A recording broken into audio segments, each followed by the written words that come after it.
Assalamualaikum warahmatullahi wabarakatuh.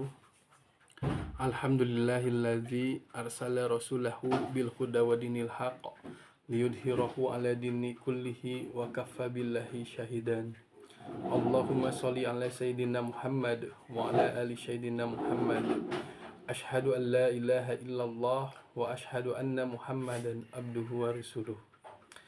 Rabbi shrah li sadri wa yassir li amri wahlul 'uqdatam min lisani yafqahu qawli. Amma ba'du. Alhamdulillah, dalam kesempatan ini saya akan memaparkan tentang Islam dan perkembangan budaya Islam di era Abbasiyah di Baghdad. Daulah Abbasiyah merupakan dinasti yang didirikan oleh Abdul Abbas As-Soffah tahun 750 Masehi atau bertepatan dengan tahun 132 Hijriah. Nama lengkapnya adalah Abdullah bin Muhammad bin Ali bin Abdullah bin Abbas bin Abdul Muthalib, atau yang dikenal sebagai Abdul Abbas yang mendapat gelar As-Soffah. Abdul Abbas As-Soffah berhasil menjadi khalifah pertama setelah menggulingkan pemerintahan Bani Umayyah. Pimpinan Marwah bin Muhammad dalam perang Al-Jab Irak yang menjadi puncak peperangan antara kekuatan Abbasiyah dan Umayyah. Nama Abbasiyah dalam pemerintahan ini sendiri diambil dan dinisbatkan sebagai nama paman Rasulullah Shallallahu Alaihi Wasallam, yaitu Abbas bin Abdul Muthalib. Daulah ini berkuasa cukup lama hingga 509 tahun atau 5 abad. Lebih mulai tahun 750 Masehi hingga 1258 Masehi. Pada masa pemerintahan inilah Islam mengalami kemajuan luar biasa dan menjadi puncak jaya-jayanya Islam hingga disebut sebagai The Golden Age of Islam atau masa keemasan Islam. Berbagai kemajuan terjadi di hampir semua bidang dan lini. Salah satu kunci kemajuannya adalah gerakan penterjemahan, sebuah gerakan penerjemahan naskah-naskah kuno Romawi atau Yunani, Persia hingga India yang juga pernah dilakukan di era sebelumnya Daulah Umayyah.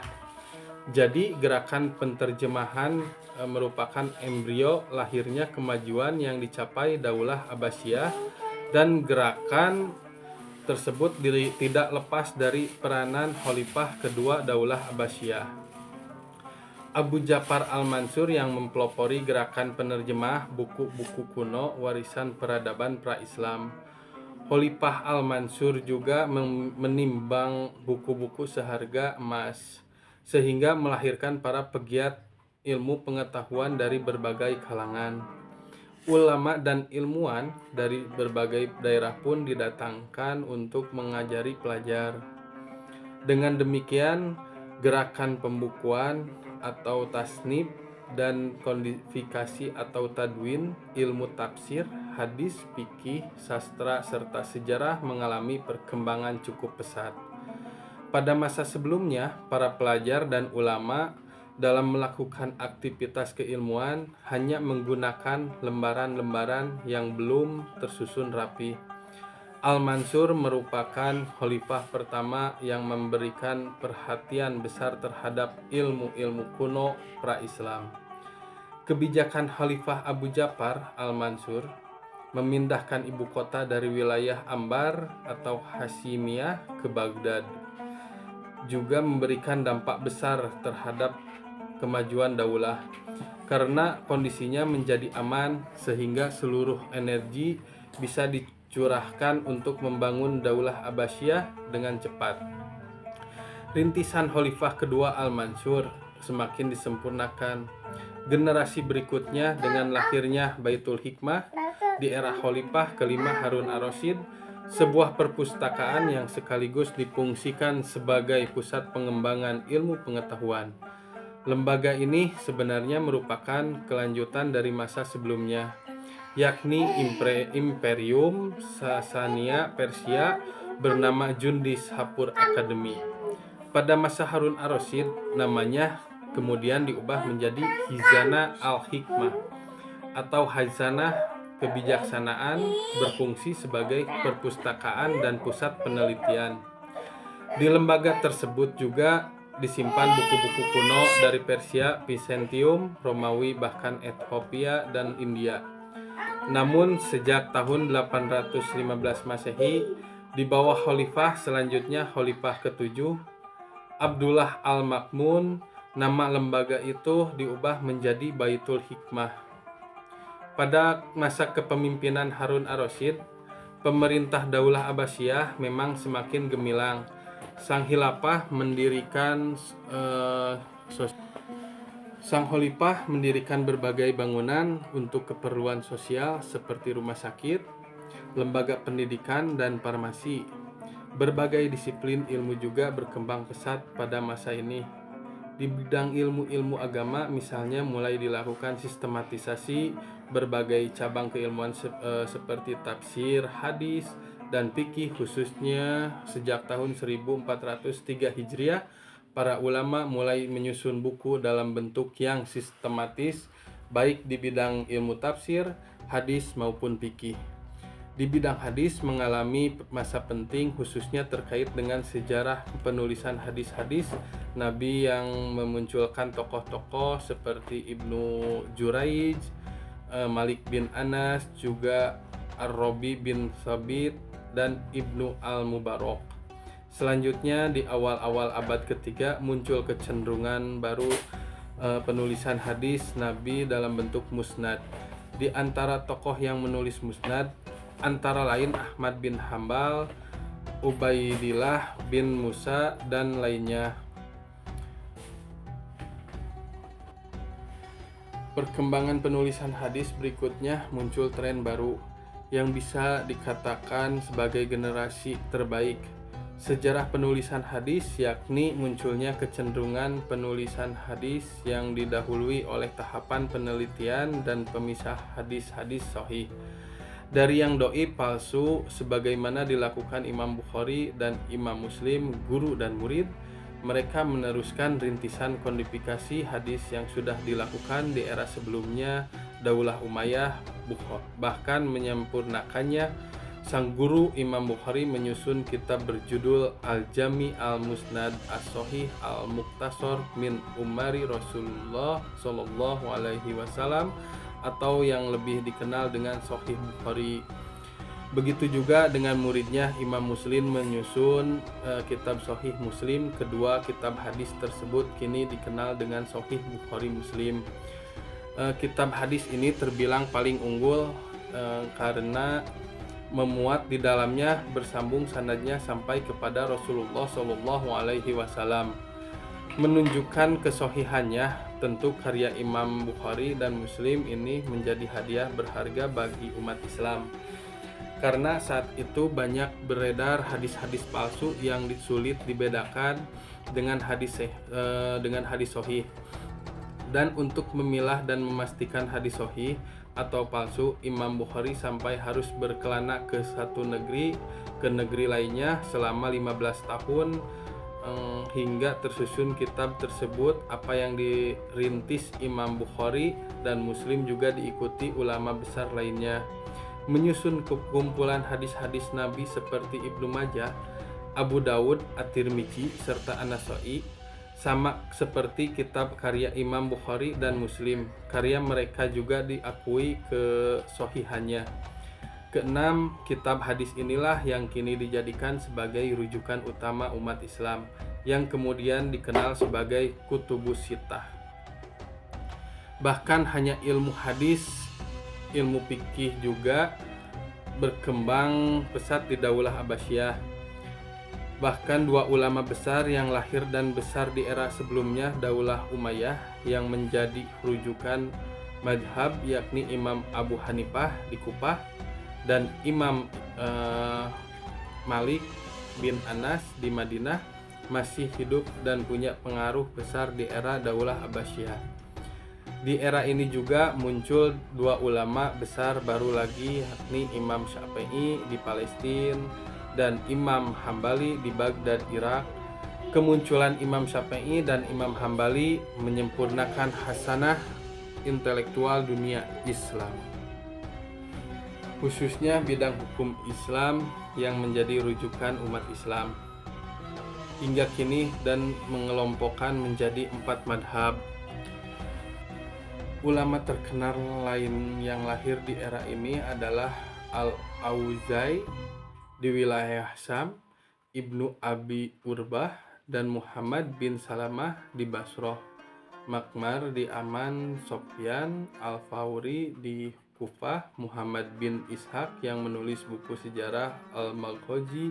Pada masa ini ilmu tafsir menjadi ilmu mandiri yang terpisah dari ilmu hadis. Buku tafsir lengkap dari surat Al-Fatihah sampai Anas juga mulai disusun. Pertama kali yang melakukan penyusunan tafsir lengkap adalah Yahya bin Ziyad Al-Dailami yang lebih dikenal dengan sebutan Al-Faro, tetapi luput dari catatan Ibnu An-Nazim bahwa Abdul Rojak bin Hammam Al-San'ani yang hidup di zaman dengan Al-Faro juga telah menyusun sebuah kitab suci. Disiplin keilmuan lain yang juga mengalami perkembangan signifikan adalah ilmu sejarah yang dipelopori Ibnu Ishaq. Kemudian dilanjutkan Ibnu Hisham. Selanjutnya muncul pula Muhammad bin Umar Al-Waqidi yang menulis buku berjudul At-Tariq Kabir dan Al-Maghazi. Buku pertama dinyatakan hilang meski isinya masih direkam oleh sejarawan lain yang datang berikutnya adalah Muhammad bin As'ad dengan karya besarnya berjudul At-Tobatul Al-Kubro, serta Ahmad bin Yahya Al-Baladhuri yang menulis Futu Al-Buldan. Bukan hanya bidang ilmu agama, perkembangan ilmu pengetahuan umum juga pesat. Perkembangannya dimulai dari proses penerjemahan filsafat Aristoteles dan Plato, maka muncullah para filosof muslim yang di kemudian hari menghiasi khazanah ilmu pengetahuan Islam. Hasanah di antara filosofis yang terkenal pada masa pemerintahan Daulah Abbasiyah adalah Al-Kindi yang memiliki karya sampai 236 judul, Al-Farabi, Ibnu Sina, Ibnu Bajah, Ibnu Rus yang memiliki karya berjudul Ma'badiul Falasifah. Ada juga Ibnu Tufail dan Al-Ghazali dengan karya terkenalnya kitab Ihya Ulumuddin. Sama seperti disiplin ilmu filsafat, ilmu kedokteran juga berkembang pesat di era ini. Di antara ahli bidang kedokteran antara lain Ibnu Hayyan juga disebut sebagai bapak kimia dengan 500 karya. Ada juga Ibnu Sina atau Avicenna, karya hebatnya berjudul Al-Qanun fi Al-Tib. Ada juga Ibnu Hazm, ahli mata dengan karya optik, begitu juga bidang matematika dan sains. Berkembang pesat ilmuwan terkenal bidang ini diantaranya adalah Al-Khawarizmi dengan bukunya Al-Jabar wal Muqabalah yang merupakan buku pertama ilmu pasti yang sistematis. Dari bukunya inilah istilah aljabar dan logaritma dalam matematika berasal, bahkan kemajuan ilmu matematika yang dicapai pada masa ini telah menyumbangkan pemakaian angka-angka Arab dalam matematika. Kedua, Al-Battani, penemu teori trigonometri yang akhirnya melahirkan ilmu sains modern seperti sekarang ini. Dalam bidang astronomi, tokoh pertamanya adalah Muhammad bin Ibrahim bin Habib bin Samarah bin Jindad Al-Fajari, atau yang dikenal dengan Al-Fajari, dikenal sebagai pembuat astrolog atau alat yang digunakan mempelajari ilmu perbintangan pertama. Di kalangan muslim selain Al-Fajari, tokoh astronomi yang bermunculan diantaranya adalah Muhammad bin Musa Al-Khawarizmi, Al-Farghani, Al-Bataini, Al-Biruni, dan Abdurrahman As-Sufi. Kemajuan yang dicapai sebagai disiplin ilmu pengetahuan di bidang sosial budaya diantaranya adalah terjadinya proses akulturasi dan asimilasi masyarakat seni arsitektur yang dipakai dalam pembangunan istana dan kota-kota seperti pada Istana Al-Kasrul Jahabi dan Al-Kasrul Khuldi menjadi potret wujud di proses akulturasi dan asimilasi tersebut. Al-Kautsar Al-Jabi atau Istana Emas. Nama ini melambangkan keagungan dan kemegahan istana dibangun Daulah Abbasiyah karena sebagai besar sisi istananya dihiasi dan dilapisi emas. Masyarakat merasakan keamanan dan ketertiban terjaga dengan baik. Kehidupan sosial dan masyarakat masa itu juga tertata baik. Kemajuan juga terjadi pada bidang sastra bahasa dan seni musik. Pada masa ini lahir seorang sastrawan dan budayawan terkenal seperti Abu Ali Al-Hasan bin Hani Al-Hakami atau yang dikenal dengan panggilan Abu Nawas.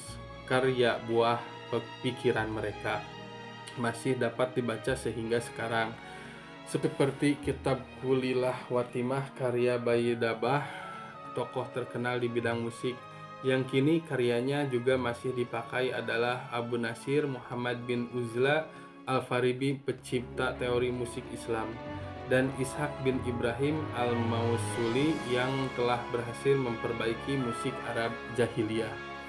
Dengan sistem baru, buku musiknya yang terkenal adalah kitab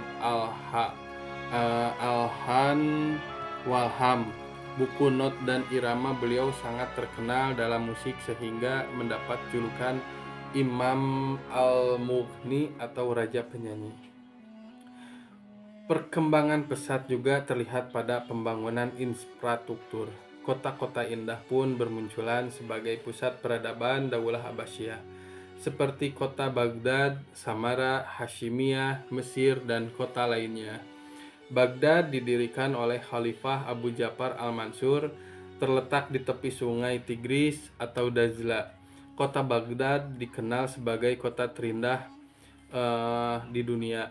Kota ini dikenal memiliki hasil karya spektakuler dan banyak digandrungi masyarakat setempat, hingga diabadikannya dalam sebuah karya berjudul Laila wa Lailah atau Kisah 1001 Malam karya Abu Nawas. Sementara Samara dibangun di sebelah timur kota Tigris, kurang lebih 60 km dari Baghdad. Suasana kota sangat nyaman, indah, dan teratur. Kota Samara asalnya dibangun oleh Khalifah kelima Daulah Abbasiyah Harun ar-Rasyid dari sebuah kota tua, yang kemudian dilanjutkan Khalifah Al-Muqtasim. Kota lain yang muncul sebagai pusat peradaban Daulah Abbasiyah adalah kota Anbar atau Hashimiyah, yang menjadi ibu kota pertama Daulah Abbasiyah. Kota ini dibangun Khalifah pertama Abdul Abbas As-Soffah. Kota lain yang juga muncul adalah Qarrah yang dibangun Khalifah Abu Ja'far Al-Mansur sebagai kota bayangan dari ibu kota Baghdad. Ada juga kota Mesir Bukhara dan Samarkand, itulah yang terlihat di era Daulah Abbasiyah. Kemajuan pesat terjadi di hampir semua bidang, hingga era ini disebut sebagai the golden age of Islam. Puncak kejayaan Islam, sebuah prestasi membanggakan karena hanya Daulah Abbasiyah yang mampu mengantarkan umat Islam mengalami puncak kejayaan yang hingga kini tidak ada satupun daulah yang mampu menandingi, meski Daulah Turki Utsmani sekalipun. Dan kunci keberhasilan Daulah Abbasiyah adalah dari gagasan brilian Khalifah kelima Harun ar-Rasyid membangun Baitul Hikmah, sebuah perpustakaan yang sekaligus difungsikan sebagai pusat kajian ilmu pengetahuan. Rintisan Harun ar-Rasyid ini dilanjutkan putranya Khalifah ketujuh Abdullah Al-Ma'mun. Selain Baitul Hikmah, keberadaan lembaga-lembaga pendidikan lainnya yang dibangun dan tersebar di sejumlah kota memiliki kontribusi besar atas kemajuan daulah ini. Diantaranya adalah madrasah atau An-Nizamiyah, lembaga pendidikan yang pertama kali didirikan oleh Nizam al-Mulk, seorang wazir atau perdana menteri daulah Abbasiyah. Tak hanya di kota Baghdad, madrasah-madrasah itu juga didirikan di kota-kota lain seperti Isfahan, Hara, dan Mosul. Selain madrasah juga ada kutab, sebuah lembaga pendidikan tingkat dasar sampai menengah, serta menjadi pada masa itu masjid bukan hanya menjadi tempat ibadah tetapi juga difungsikan sebagai tempat belajar tingkat tinggi dan tahasus. Selain pembangunan itu juga didirikan majelis munajaroh, tempat pertemuan para pejuang ahli pikir dan para sarjana. Untuk majelis ini dapat dijumpai di kota-kota besar lainnya. Demikian kisah yang saya sampaikan, semoga bisa bermanfaat. Akhirul kalam, wabillahi taufiq wal hidayah. Wassalamualaikum warahmatullahi wabarakatuh.